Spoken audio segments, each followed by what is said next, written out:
नया साल दहलीज पर है, लेकिन जब हम बात इस साल यानी साल 2025 की करते हैं तो भारत ने सिर्फ नीतियां ही नहीं बदली बल्कि सोच की दिशा भी बदली। मजदूर से लेकर मध्यम वर्ग तक, गांव से लेकर वैश्विक बाजार तक हर स्तर पर सुधारों की लहर दिखी।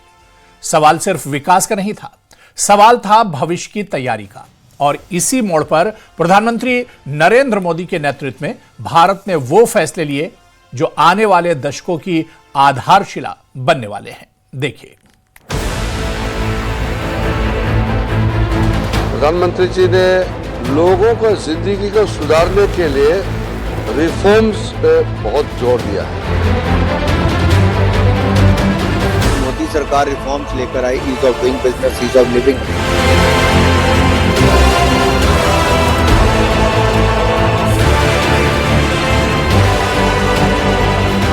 2025 भारत के इतिहास में सिर्फ एक कैलेंडर वर्ष नहीं बल्कि एक निर्णायक मोड़ बनकर दर्ज हुआ। ये वो साल था जब देश ने आधे अधूरे सुधारों से आगे बढ़कर साहसिक और गहरे फैसले किए। प्रधानमंत्री नरेंद्र मोदी की अगुवाई में भारत ने पुराने कानूनों का बोझ उतारा, अर्थव्यवस्था को नई रफ्तार दी और शासन को जनता की आकांक्षाओं के हिसाब से ढाल दिया।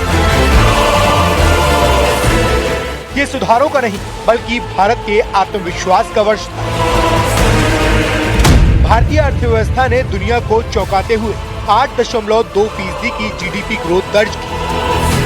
ये आंकड़ा सिर्फ विकास की रफ्तार नहीं दिखाता बल्कि उन संरचनात्मक सुधारों का असर है जो जमीनी स्तर तक पहुंचे। इस साल लेबर कोड्स का वास्तविक प्रभाव दिखा जब 29 पुराने और बिखरे कानूनों को 4 आधुनिक कोड्स में समेटा गया।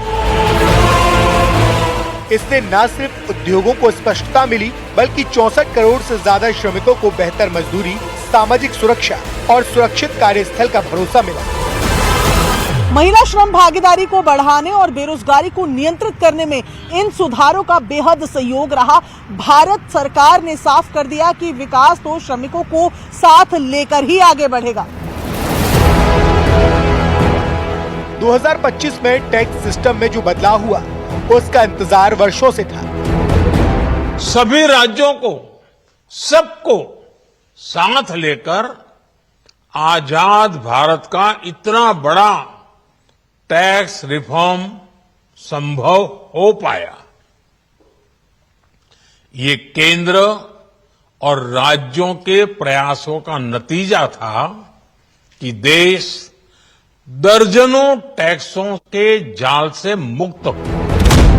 जीएसटी को सरल बनाते हुए 2 स्लैब 5% और 18% लागू किए गए। इससे एमएसएमई, किसान और आम उपभोक्ताओं को सीधी राहत मिली।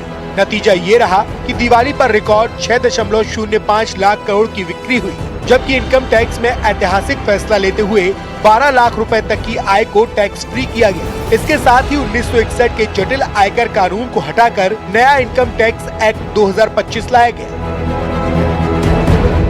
हजारों संशोधनों से मुक्त ये कानून टैक्स को सरल, पारदर्शी और टेक्नोलॉजी पर आधारित बनाता है और ये मिडिल क्लास को सशक्त करने की दिशा में एक महत्वपूर्ण कदम साबित हुआ है।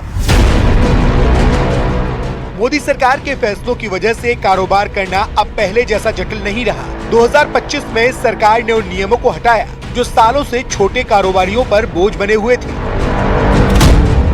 क्वालिटी कंट्रोल ऑर्डर्स की समीक्षा कर 76 उत्पादों को अनिवार्य नियमों से बाहर किया गया। 200 से ज्यादा क्षेत्रों में नियम आसान किए गए। इसका सीधा फायदा छोटे उद्योगों और निर्यातकों को मिला। 2025 में एमएसएमई की परिभाषा बदलना सिर्फ तकनीकी सुधार नहीं था, ये छोटे उद्योगों की उड़ान खोलने वाला फैसला था। 1 अप्रैल 2025 से माइक्रो, स्मॉल और मीडियम उद्योगों की निवेश और टर्नओवर सीमा को बड़ा किया गया। माइक्रो इकाइयों की निवेश सीमा 1 से बढ़ाकर 2.5 करोड़ और टर्नओवर 10 करोड़ हुआ। स्मॉल के लिए निवेश 25 करोड़ और टर्नओवर 100 करोड़, जबकि मीडियम के लिए निवेश 125 करोड़ और टर्नओवर 500 करोड़ किया गया। ये सुधार साफ संदेश देता है कि भारत का सिस्टम उद्यमियों को रोकने के लिए नहीं बल्कि आगे बढ़ाने के लिए बना है। मोदी सरकार ने 2025 में भारत को वैश्विक व्यापार का मजबूत केंद्र बनाने की दिशा में कई बड़े कदम उठाए। बीमा क्षेत्र में 100% FDI की इजाजत देकर विदेशी पूंजी और प्रतिस्पर्धा के दरवाजे खोले गए। भारत ने ब्रिटेन और ओमान के साथ व्यापार समझौते किए। न्यूजीलैंड और यूरोपियन फ्री ट्रेड एसोसिएशन के साथ FTA लागू किया गया। इस समझौते में 15 साल में $100 अरब निवेश का कमिटमेंट शामिल है। 2025 के सुधार का विस्तार केवल अर्थव्यवस्था तक सीमित नहीं रहा, बल्कि जन विश्वास सुधार के अंतर्गत 200 से ज्यादा अपराधों को अपराध की श्रेणी से बाहर निकाला गया, जिससे कि उद्यमियों का जो डर था वो खत्म हुआ। आज भारत विश्व की सबसे तेज ग्रो करने वाली मेजर इकोनॉमी है और बहुत जल्द विश्व की तीसरी सबसे बड़ी इकोनॉमी बनने जा रहा है। भारतीय न्याय संहिता पूरी तरह लागू हुई, जिसने 1860 के उपनिवेशवाद कानून को इतिहास बना दिया। वहीं शांति बिल के जरिए न्यूक्लियर सेक्टर में निजी और विदेशी निवेश का रास्ता खुला। ग्रामीण भारत के लिए ग्राम रोजगार गारंटी में काम देने के लिए 100 से बढ़ाकर 125 किया गया। ये सभी सुधार दिखाते हैं कि 2025 में भारत ने कानून, ऊर्जा और गांव तीनों को भविष्य के हिसाब से ढालने का बड़ा फैसला लिया।